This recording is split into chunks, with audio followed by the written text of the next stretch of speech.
মঙ্গল রাশি পরিবর্তন করছে জুন মাসের 7 তারিখে এবং জুলাইয়ের 27 তারিখ পর্যন্ত অবস্থান করবে হচ্ছে সিংহ রাশিতে।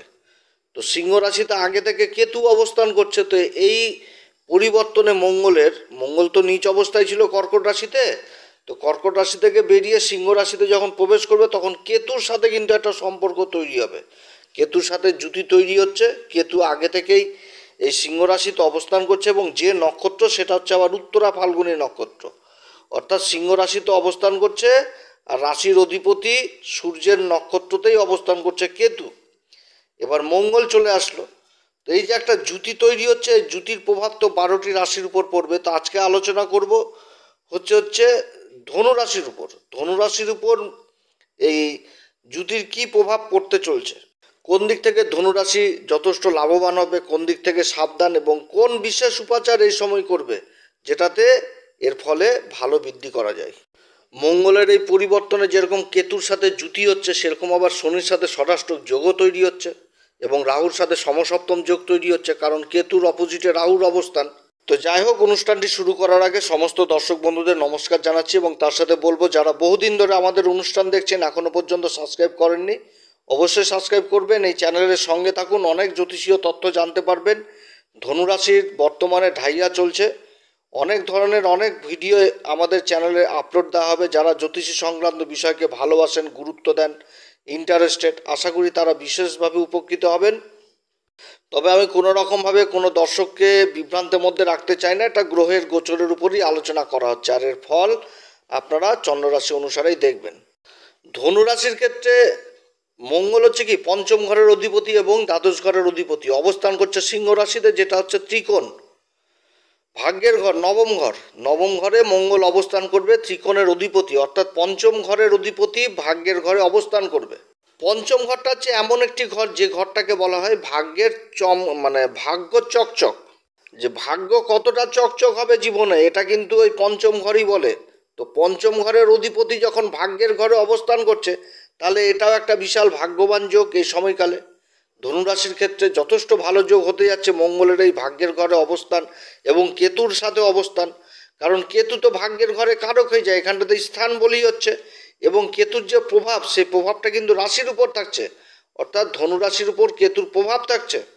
আর ধনুরাশিকে কেতু নিজের রাশি ভাবে।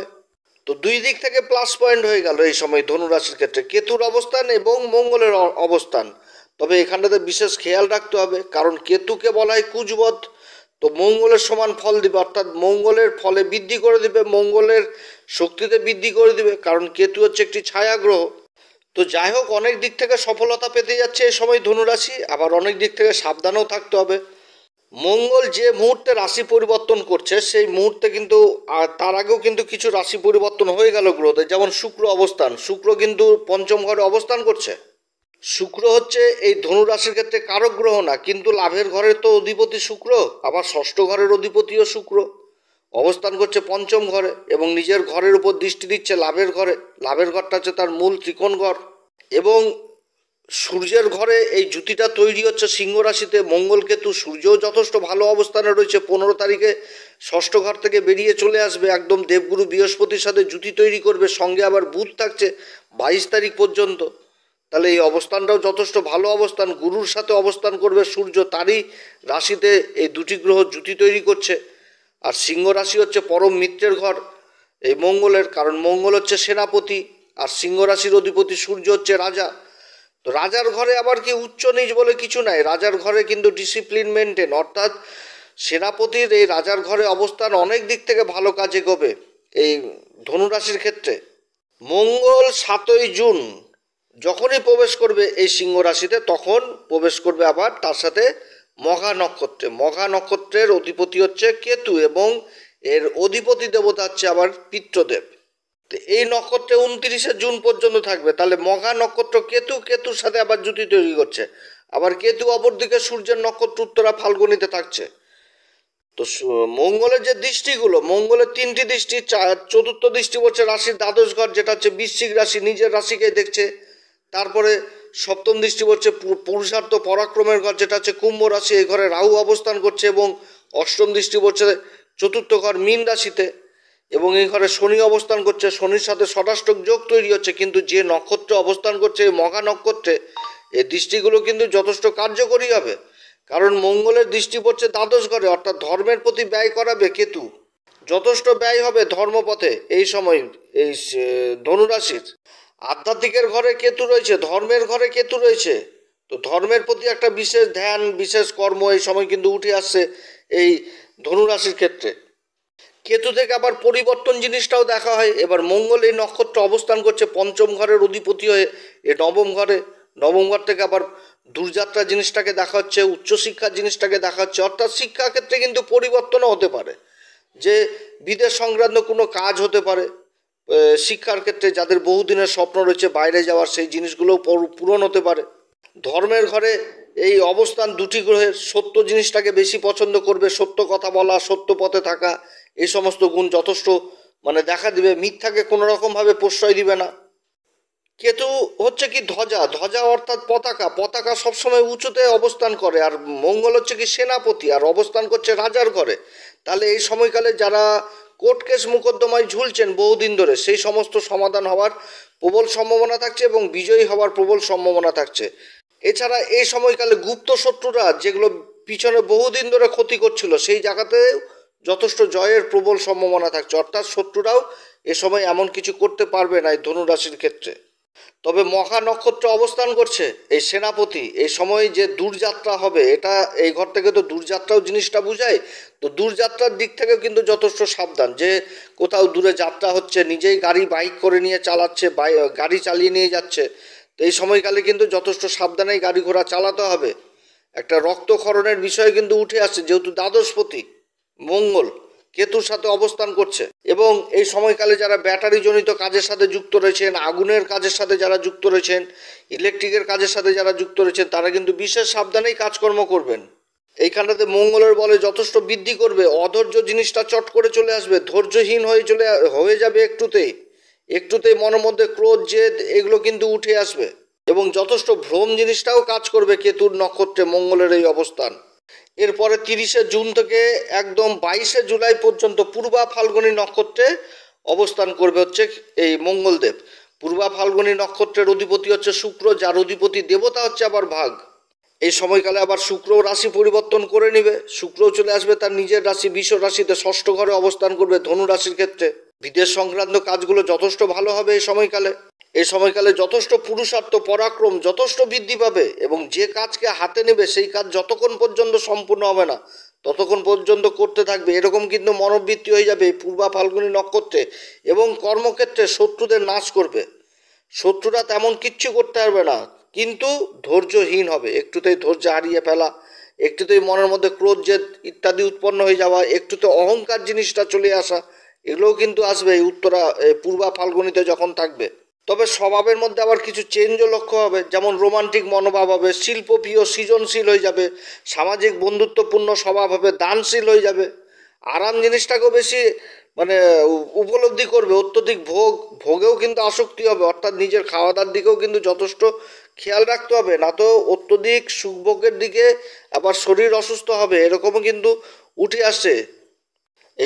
এই পূর্বা ফাল্গুনী নক্ষত্রে যখন থাকবে, যারা বিনোদনের কাজে যুক্ত রয়েছেন, সোশ্যাল মিডিয়া জগতে যুক্ত রয়েছেন, ফ্যাশন ডিজাইনার, বিউটিশিয়ান, এই সমস্ত কাজে সাফল্য যথেষ্ট পাবে। এবং মানুষ যদি বিপদে আপদে পড়ে তার পাশে দাঁড়ানো, তাকে যথেষ্ট সাহায্য করা, এই সমস্ত কিছুও কিন্তু উঠে আসছে এই পূর্বা ফাল্গুনী নক্ষত্রে। এই সময়কালে ধনুরাশির মধ্যে আত্মবিশ্বাসী এবং দৃঢ় চেতনা যেরকম থাকবে, সেরকম আবার স্বাধীন চিন্তাধারাও চলে আসবে মনের মধ্যে। তো যাই হোক, পূর্বা ফাল্গুনিতেও যথেষ্ট ভালো ফল দিবে, লাভের পিছনে যথেষ্ট পুরুষার্থ পরাক্রম করবে এবং লাভ অর্জন করবে। যে কোনো কাজে যেই কাজই করুক সেই কাজেই যথেষ্ট উন্নতির যোগ রয়েছে। এরপরে 23শে জুলাই থেকে একদম 27শে জুলাই পর্যন্ত অবস্থান করবে উত্তরা ফাল্গুনী নক্ষত্রে। উত্তরা ফাল্গুনী নক্ষত্রটা হচ্ছে সূর্যের নক্ষত্রে, এই নক্ষত্রের অধিপতি দেবতা হচ্ছে আরিয়ামা। আরিয়ামা দেবতা হচ্ছে কে, যে পিতৃদের দেব। তো এই দেবতার মেন জিনিস হচ্ছে কি পর উপকারিতা, তারপরে কি আশ্রয়হীনদের আশ্রয়দাতা হিসাবে মানা হয়। এই নক্ষত্রে মঙ্গল যখনই চলে আসবে, এই নবম ঘরে অবস্থান করছে, তার চতুর্থ দৃষ্টি পড়ছে নিজের ঘর দ্বাদশ ঘরে। সোশ্যাল কাজের সাথে যারা যুক্ত রয়েছেন তারা বিশেষভাবে অ্যাক্টিভ হবে। সোশ্যাল কাজ, মানুষের জন্য কোনো কিছু করা, সমাজের জন্য কিছু করা, ধর্মের পথে থাকা, ধর্মের জন্য কিছু করা, এগুলো যথেষ্ট উঠবে। পুরুষার্থ পরাক্রম এগুলো হবে। সমাজে মানচিত্রটা যথেষ্ট চেঞ্জ হবে। সমাজে বড় বড় লোকজনদের সাথে উঠা বসা, সামাজিক পরিচিতি যথেষ্ট বৃদ্ধি পাবে এবং কর্মক্ষেত্রে কোনো সরকারি কাগজপত্রের কোনো জায়গায় চুক্তি হওয়ারও সম্ভাবনা থাকছে।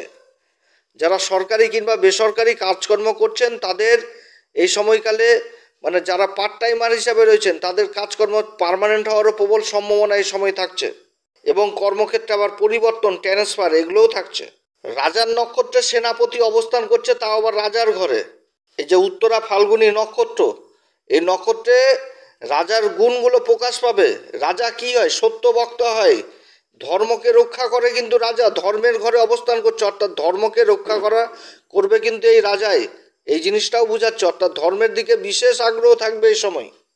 যারা সমাজে কোনো সংগঠনের সাথে যুক্ত রয়েছেন, কোনো দায়িত্বে যুক্ত রয়েছেন সংগঠনে, তাদের দায়িত্ব যথেষ্ট বৃদ্ধি পাবে এই সময়কালে এবং সমাজের প্রতি দায়ী দায়িত্ব, কর্তব্যবোধ যথেষ্ট উঠে আসবে এবং আত্মবিশ্বাস যথেষ্ট বৃদ্ধি পাবে এবং পরোপকারিতা, দানশীল এরকম কিন্তু মনোভাব হবে এই সময়। মঙ্গলের এই নক্ষত্র অবস্থান জাতক কিংবা জাতিকার মানে নেতৃত্ব দেওয়ার ক্ষমতা যথেষ্ট বৃদ্ধি পাবে। ন্যায়ের প্রতীক, বন্ধুত্ব পরায়ণ এরকম আচরণ হবে। সেলফ কনফিডেন্ট যথেষ্ট বৃদ্ধি পাবে এবং এই সমস্তগুলো আরও জোরদার হবে এই নক্ষত্রে থাকাকালীন। তবে কারোর প্রেসারে যে কোনো কাজ করা এগুলো কিন্তু পছন্দ হবে না, যার জন্য কিন্তু বহু শত্রুও জন্মাবে আর শত্রুরাও কিন্তু পিছনে সরবে। এই নক্ষত্রে যারা সেনাবাহিনীতে রয়েছেন, ডিফেন্সের কাজে রয়েছেন, মিলিটারি, বিএসএফ যারা এই সমস্ত কাজের সাথে যুক্ত রয়েছেন, যারা দেশের কাজের সাথে যুক্ত রয়েছেন, তারা এই সময়কালে সুনাম অর্জন করবেন এবং সরকারের দিক থেকে, প্রশাসনের দিক থেকে পুরস্কার প্রাপ্ত হবেন। এবং যারা আইনের সাথে যারা সরাসরি যুক্ত রয়েছে, যারা ওকালতি কাজ করছেন, ন্যায় বিচারের সাথে যারা যুক্ত রয়েছেন, তারাও এই সময় বিশেষ ভালো ফল পেতে যাচ্ছে। তবে এই নক্ষত্রের বিশেষ গুণ সেটা হচ্ছে সমাজে যারা দুস্থ তাদের পাশে দাঁড়াবে, যারা বিপদে আপদে রয়েছে তাদের পাশে দাঁড়াবে, তাদেরকে কিছু না কিছু এই সময় হেল্প করবে। এটাই কিন্তু এই নক্ষত্রের মেন গুণ। এই নক্ষত্রের মেন দেবতা যেটা বললাম, উত্তরা ফাল্গুনী নক্ষত্র সূর্য এর দেবতা, কিন্তু অধিপতি দেবতা হচ্ছে আরিয়ামা, যার মেন জিনিসই হচ্ছে মানে আরিয়ামা দেবতা সম্বন্ধে আমাদের জ্যোতিষশাস্ত্রে যেটা বলছে সেটা হচ্ছে কি, যে আশ্রয়দাতা হিসাবে এই দেবতাকে চেনা হয়, পরোপকারিতা হিসাবে চেনা হয়। এই মানে লক্ষ্যটা হয়ে যায় কি, বিপদে আপদে পাশে দাঁড়াবে, তার পরে যে তার কাছ থেকে যে ধন্যবাদ সেই জিনিসটাও কিন্তু নেওয়ার প্রয়োজন মনে করে না, এই রকম মনোভাব হয়ে যায় এই উত্তরা ফাল্গুনীর নক্ষত্রে। তো এই সময়কালে কোন উপাচার করবে? এই সময়কালে প্রত্যেকদিন হনুমান চল্লিশা, বজ্রংবাণ, শ্রীরাম সীতার প্রণাম মন্ত্র সহকারে পাঠ করবে। সূর্যদেবকে অর্ঘ্য দেওয়া লাগবে এবং মন্দিরে পূজারীদের পা ছুঁয়ে আশীর্বাদ নেবে এবং মন্দিরে পূজারীদেরকে যদি সম্ভব হয় পশমের আসন দান করবেন, যেটা দোরঙা, এবং রিকোয়েস্ট করবেন যেন এই আসনে বসে পূজা করে, তাহলে যথেষ্ট ভালো ফল দেবে। এছাড়া যারা গুরুর দীক্ষা নেননি অবশ্যই গুরুর দীক্ষা নেবেন। যে কোনো কাজ করতে গেলে পিতা মাতার উভয়েরই আশীর্বাদ নিয়ে বেরোবেন, যথেষ্ট ভালো ফল পাবেন। তো যাই হোক, ধনুরাশি সম্পর্কে অনেক কিছু আলোচনা করলাম, যথেষ্ট ভালো রেজাল্ট পেতে যাচ্ছে। তবে যে সমস্ত দিক থেকে সাবধান করলাম সেটা হচ্ছে কি, যে ঝুর ঝামেলায় জড়িত হওয়া যাবে না, নিজের মুখের বাণীর উপর যথেষ্ট কন্ট্রোল করতে হবে এবং রাস্তাঘাট দেখে শুনে পারাপারি, রেষারেষি, গণ্ডগোল এগুলোর মধ্যে জড়ানো যাবে না। ব্যাটারি সংক্রান্ত কাজের সাথে যারা যুক্ত রয়েছেন, আগুনের কাজের সাথে যারা যুক্ত রয়েছেন, তারা কিন্তু যথেষ্ট সাবধানেই কাজকর্ম করবেন এবং যথেষ্ট কেয়ার নিয়েই কাজ করবেন। যে কোনো কাজ করতে গেলে কোনো সময় অধৈর্য হওয়া যাবে না। আর শনির ঢাইয়া চলছে, অতএব যে কোনো কাজ করতে গেলে ক্ষুদ্র থেকে ক্ষুদ্র হিসাব করেই করতে হবে, তাহলে যথেষ্ট সফলতা এই সময় পাওয়া যাবে। তো যাই হোক, অনেক কথা আলোচনা করলাম। যদি এই পরামর্শ সত্যি ভালো লাগে তাহলে নিজের ভেবে অবশ্যই এই চ্যানেলটিকে সাবস্ক্রাইব করবেন, এই চ্যানেলের পাশে থাকুন। বহু জ্যোতিষীয় তত্ত্ব আগামী দিনে জানতে পারবেন। নমস্কার, ধন্যবাদ।